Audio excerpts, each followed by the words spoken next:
بسم اللہ الرحمن الرحیم۔ اعوذ باللہ من الشیطان الرجیم، بسم اللہ الرحمن الرحیم، صلی اللہ علی رسولہ الکریم۔ السلام علیکم ورحمۃ اللہ وبرکاتہ۔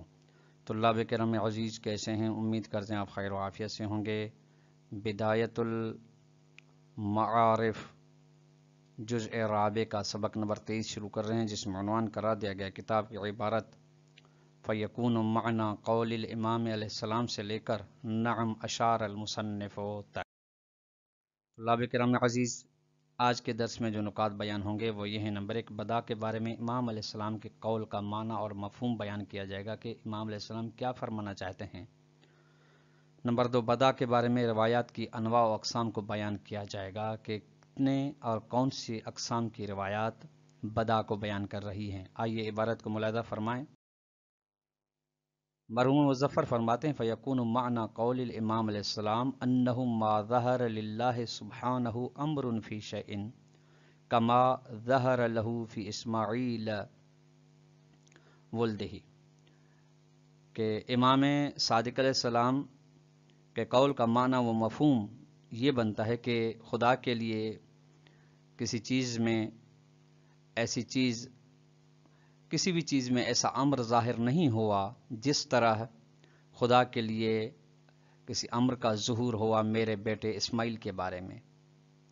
اذ، چونکہ اخترمہ قبلہ لیعلم الناس انہ یا لیعلم الناس انہ لیس بامام، تاکہ لوگوں کو اسماعیل علیہ السلام یعنی جو کہ حضرت امام جعفر صادق علیہ السلام کے بیٹے ہیں، ان کو خدا نے اٹھا لیا تاکہ لوگوں کو پتہ چل سکے کہ وہ امام نہیں ہیں، یعنی امام بننے سے پہلے ہی اس زندگی سے، اس دنیا سے خدا نے اسے اٹھا لیا تاکہ لوگوں کو یہ یقین ہو جائے کہ اسماعیل امام صادق علیہ السلام کے بعد امام نہیں ہیں۔ وقت ظاہر الحال ہے، جبکہ حالات کا تقاضا یہ تھا کہ انہ الامام بعدہ، کہ اسماعیل امام جعفر صادق علیہ السلام کے بعد امام ہیں۔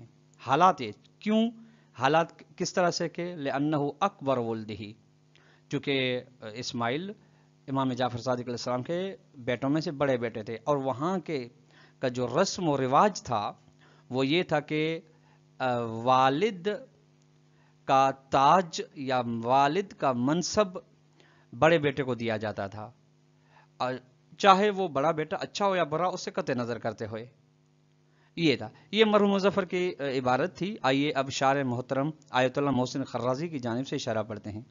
فرض ولا یکفی علیک ان روایات الباب علی طوائف، آپ کے لیے بات مخفی نہ رہے کہ باب یعنی باب بدا کی روایات چند اقسام کی ہیں، ایک قسم کی نہیں ہیں۔ منہا، کچھ روایات وہ ہیں کہ تدل علی نفی البداء بالمعنی المصطلح عند العامۃ، کچھ روایت ہیں جو نفی کر رہی ہیں اس بدا کی جو اہل تسنن کے ہاں بدا کا اصطلاحی معنی پایا جاتا ہے، جس میں ندامت و جہل و نقص و عیب ہوتا ہے۔ کما اشار المصنف الی جملۃ منہا، جس طرح ان روایات کی جانب جس میں سے اہل تسنن نے اصطلاحی بدا کا معنی مراد لیا ہے، اس کو مصنف نے اس کی جانب اشارہ کیا ہے۔ وَأَشَرْنَا أَيْضًا إِلَىٰ بَعْضِهَا، ہم نے بھی ان میں سے بعض کی جانب اشارہ کیا۔ وَمِنْهَا، ایک اور قسم تدلو، کچھ روایتیں جو دلالت کرتی ہیں اثبات البداء، کہ بدا ثابت ہے خدا کے لیے۔ کما روی بسند صحیح فی القافی عن ابی عبداللہ علیہ السلام انہ قال، جس طرح کہ سند صحیح کے ذریعے سے اصل کافی میں امام جعفر صادق علیہ السلام سے روایت ہے کہ انہ قال، مولا نے فرمایا بعث اللہ نبیا حتی یاخذ علیہ ثلاث خصال، خدا نے کسی بھی نبی کو نبی بنا کر نہیں بھیجا مگر یہ کہ اس سے 3 خصلتوں اور 3 خصوصیات کا وعدہ لیا۔ ایک الاقرار لہ بالعبودیت، کہ خدا وہ نبی اقرار کرے گا کہ وہ خدا کو لائق عبودیت سمجھے گا۔ وخلع الانداد، اور انداد یعنی شریک کی نفی کرے گا۔ وَأَنَّ اللَّهَ يُقَدِّمُ مَن يَشَاءُ وَيُؤَخِّرُ مَن يَشَاءُ، اور یہ عقیدہ رکھے گا، اس کا اقرار کرے گا کہ خداوند متعال جس کو چاہے مقدم کرے، جس کو چاہے مؤخر کرے. وما روی فیہ ایضن، نیز اصول کافی میں ہے ان ابی عبداللہ علیہ السلام، امام صادق علیہ السلام سے ہے کہ انہ قال، مولانا فرمایا تنبأ نبی قط حتی یقر للہ بخمس خصال، خداوند متعال نے ہرگز کسی بھی نبی کو نبی نہیں چنا جب تک اس نے 5 خصلتوں کا اقرار نہیں کیا. ایک بالبداء، بدا کا اقرار کیا، والمشیت، مشیت الہی کا، والسجود، سجود سجدہ کرنے کا، والعبودیت، عبادت الہی کا انجام دینے کا، والطاعت، اطاعت کا انجام دینے کا. شاہد مثال طلاب کرام عزیز ہماری ہے بالبداء پر، کہ بدا ایک مسلم عقیدہ ہے جو کہ کسی بھی نبی کے نبی بننے کا لازمہ ہے. وما روی فیہ ایضا عن الرضا علیہ السلام، نیز امام امام رضا علیہ السلام سے روایت ہے اصول کافی میں، ما بعث اللہ نبی قط الا بتحریم الخمر وان یقر للہ بالبداء، خدا نے ہرگز کسی نبی کو بھی مبعوث نہیں کیا مگر یہ کہ اس سے اقرار لیا کہ مگر یہ کہ خدا نے حرام کرا دیا ہے شراب کو، اور اس نبی نے خدا کے لیے بدا کا اقرار کیا ہے کہ خدا کے لیے بدا ہے. شاعر محترم فرماتے ہیں یہ ایک قسم کا کلی روایت کا جائزہ تھا. وہذہ روایات و نظائرها تنافی ما تنفی البداء فی بعض النظر، یہ روایات جو ابھی بیان ہوئی آپ نے ملاحظہ فرمایا، یہ روایات اور اس کی مانند روایت نفی کر رہی ہیں ان روایات کی جو منافات رکھتی ہیں ان روایات کے ساتھ جو بدا کی نفی کر رہے ہیں. یہ ان روایات میں آپ نے ملاحظہ فرمایا کہ بدا ثابت ہے، بدا انبیاء علیہ السلام کے نبی بننے کا لازمہ ہے، شرائط میں سے ہے کہ بدا کا اقرار کریں. اور کچھ روایات جو گزشتہ میں بیان ہو گئیں وہ کہہ رہے ہیں بدا نہیں ہے خدا کے لیے. یہ ابتدائی نظر میں یہ دو قسم کے آپس میں روایت منافات رکھتی ہیں. اب ان کی تنافی کو دور کیسے کیا جائے؟ شارح محترم فرماتے ہیں ولیکن مقتضى التأمل فیہا، لیکن غور و فکر کا نتیجہ ان روایات میں یہ ہے کہ ان ثابت بتلک الاخبار لیس ما ینفیہ الاخبار الاخر، جو چیز ثابت ہے ان روایات کے ذریعے سے وہ چیز نہیں ہے جس کو دوسری روایات، دیگر قسم کی روایات نفی کر رہی ہیں. یعنی جس چیز کو، جس بدا کی قسم کو روایات نفی کر رہی ہے اس کی جانب یہ والی جو روایات آج کے درس میں جو بیان ہوئی ہیں جو بدا کو ثابت کر رہی ہیں اس کی جانب یہ اس بات والی روایات ناظر نہیں ہیں. یہ اس بات والی روایات ایک اور مرحلے کو بیان کر رہی ہیں یا اور بدا کی قسم کو، اور جو نفی کر رہی ہیں کسی اور قسم کو. بل المقصود منہا، بلکہ ان سے مقصود مراد یہ کہ ان الامر بیدہ تعالی، کہ ہر چیز خدا کے ہاتھ میں ہے. جب ہر چیز خدا کے ہاتھ میں ہے تو فیمکن ان یقدم و ان یؤخر، تو خدا کے لیے ممکن ہے کہ کسی بھی چیز کو پہلے لائے، کسی کو بعد میں لائے، کسی کو مقدم کرے، کسی کو مؤخر کرے. کیوں؟ رغما لانف الیہود الذین یقالوا ید اللہ مغلولۃ، تاکہ مٹایا جا سکے عقیدہ یہود کو یا رگڑا جا سکے یہودیوں کی ناک کو جو کہتے تھے کہ خدا کے ہاتھ بندھے ہوئے ہیں، بس وہ کسی بھی چیز کو نہ آگے کر سکتا نہ پیچھے کر سکتا، وہ فاعل مجبور ہے. کما اشیر الیہ فی روایت الاولی، جس طرح کی اس بات کی جانب پہلی روایت میں اشارہ کیا گیا ہے. بس فثابت هو البدء فی مقام الفعل لا فی مقام الذات. یہاں آج کے درس میں جو آپ نے ملاحظہ فرمایا جو روایات بدا کو ثابت کر رہی ہیں وہ مقام فعل میں خدا کے لیے بدا ثابت ہے، لا فی مقام الذات ہے، مقام ذات میں بدا نہیں ہے. والمنفی هو البداء فی مقام الذات، اور جو روایات نفی کر رہی ہیں بدا کی وہ ہیں بدا مقام ذات میں خدا کے لیے نہیں ہے، جو کہ جہل و نقص کا سبب ہے. کما صرح بھی فی بعض اخبار سابقہ، جس طرح اسی بات کی وضاحت آئی ہے بعض ان روایت میں جو گزشتہ دروس میں بیان ہو چکی ہیں. ھذا مضاف الی تصریح بعض الاخبار، اس کے علاوہ یہ ہے کہ بعض روایت وضاحت کرتی ہیں، یعنی دوسری دلیل کہ بان البدع عند الامامیت، علماء امامیہ کے نزدیک بدا لیس مقرون بالجہل، جہل کے ساتھ متصل نہیں ہے. یعنی ایسی بدا کا عقیدہ نہیں رکھتے علماء امامیہ خدا کے لیے جو جہالت کے ساتھ ہوتی ہے. کما روا فی الکافی بسند صحیح عن ابی عبداللہ علیہ السلام، جس طرح سند صحیح میں اصول کافی میں آیا امام صادق علیہ السلام کہ انه قال، مولا صادق علیہ السلام نے فرمایا ما بدا اللہ فی شیء الا کان فی علمہ قبل ان یبدو له. خدا کے لیے، خدا کو کسی بھی چیز میں بدا حاصل نہیں ہوا مگر یہ کہ اس کے علم میں خدا کے علم میں وہ پہلے سے ہی چیز معلوم تھی، اس کے قبل کہ وہ چیز ظاہر ہو. سورہ کافی جلد نمبر 1 صفحہ نمبر 148 پہ حدیث موجود ہے. ومن المعلوم، اور بدیہی سی بات ہے کہ ان البداء الذی لا یستلزم الجہل فی مرتبہ الذات لا تشملہ الادلۃ النافیۃ ولا تنافیہ الادلۃ العقلیۃ، کہ وہ بدا جو لازم جہل نہیں مرتبہ ذات الہی میں، یعنی اس بدا جس کا ہم قائل ہوتے، جس کے ہاں ہم عقیدہ رکھتے ہیں، اگر اسے مرتبہ ذات الہی میں جہل و نقص و عیب لازم نہیں آتا تو پھر اس قسم کے بدا کو شامل نہیں ہیں وہ ادلہ یا وہ روایات جو بدا کی نفی کر رہی ہیں.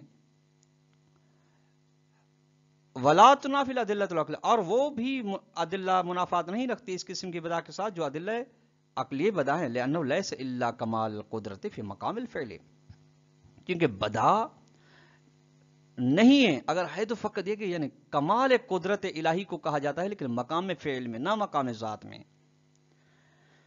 فإن، یعنی خدا کی کمال قدرت کا یہ ہے کہ اپنے فعل کو مقدم کرے یا مؤخر کرے، پہلے ظاہر کرے یا بعد میں ظاہر کرے. فإن تبدیل ما تقتضیہ المقتضیات والعادیۃ والمعدات یحکی عن تمامیت قدرت رب المتعال واستقلالہ فی الفاعلیت.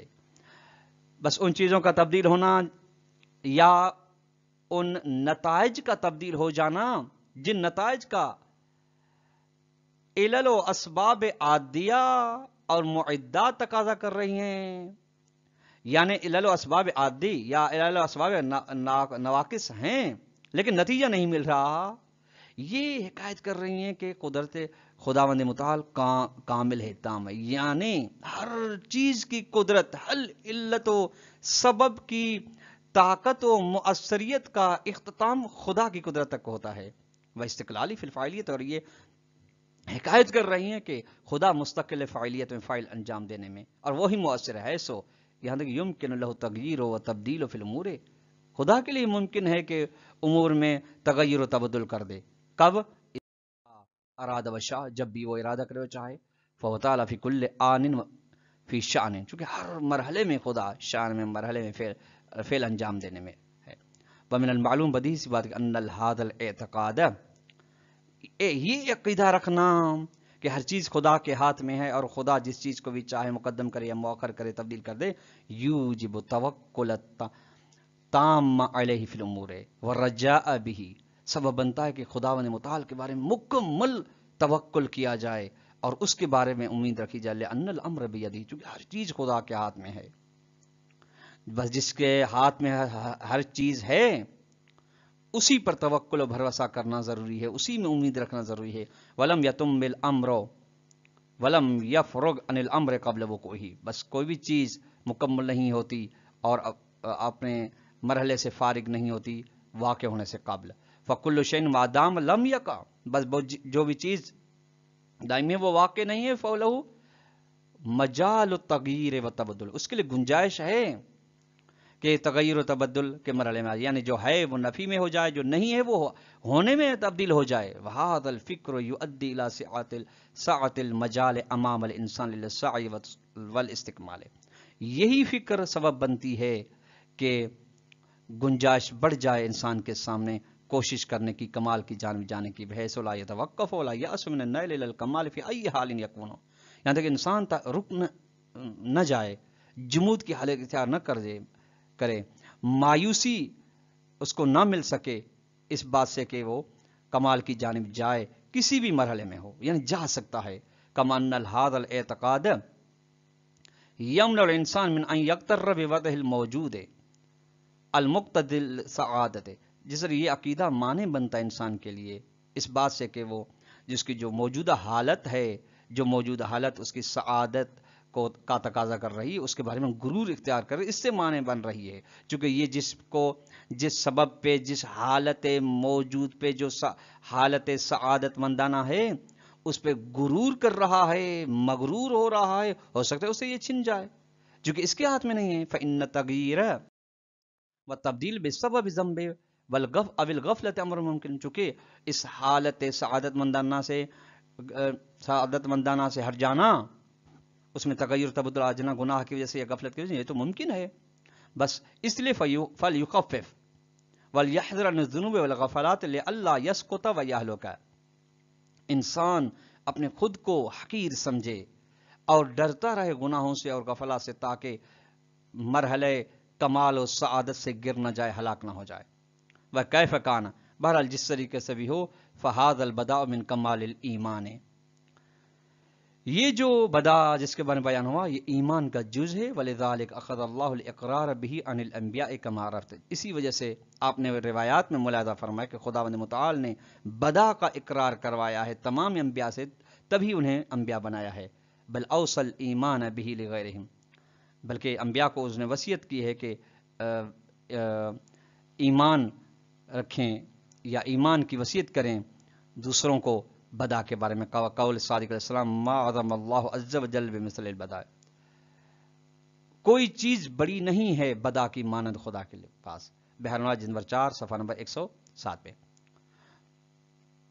وقولہ الآخر ایضا، ایک اور امام صادق علیہ السلام کا قول ہے، لو علم الناس ما فی القول بالبداء من الاجر، اگر لوگوں کو پتہ ہوتا کہ عقیدے بدا میں کتنا ثواب اور کتنا اجر رکھا ہوا ہے، تو ما فتروا عن الکلام فیہ، ہرگز سستی نہ کرتے اس میں کے بارے میں گفتگو کرنے سے، اس کے بارے میں عقیدہ رکھنے سے۔ اصول کافی جلد نمبر 1 صفحہ نمبر 148 میں یہ حدیث موجود ہے۔ طلاب کرام عزیز، آج کا درس اپنے اختتام کو پہنچا۔ اگر ہم سوال دینا چاہیں، سوال نمبر 1 یہ بنے گا کہ امام جعفر صادق علیہ السلام کے قول کا نتیجہ کیا نکلتا ہے، اس کو اختصار کے ساتھ بیان کریں۔ دوسرا سوال یہ بنے گا کہ بدا کے بارے میں روایات کون سے کتنے قسم کی ہیں، اور ان میں سے ہر قسم کس بات کی جانب ناظر ہے اور کس بات کو بیان کر رہی ہے، اس کو بھی اختصار کے ساتھ بیان کریں۔ والسلام علیکم ورحمۃ اللہ وبرکاتہ۔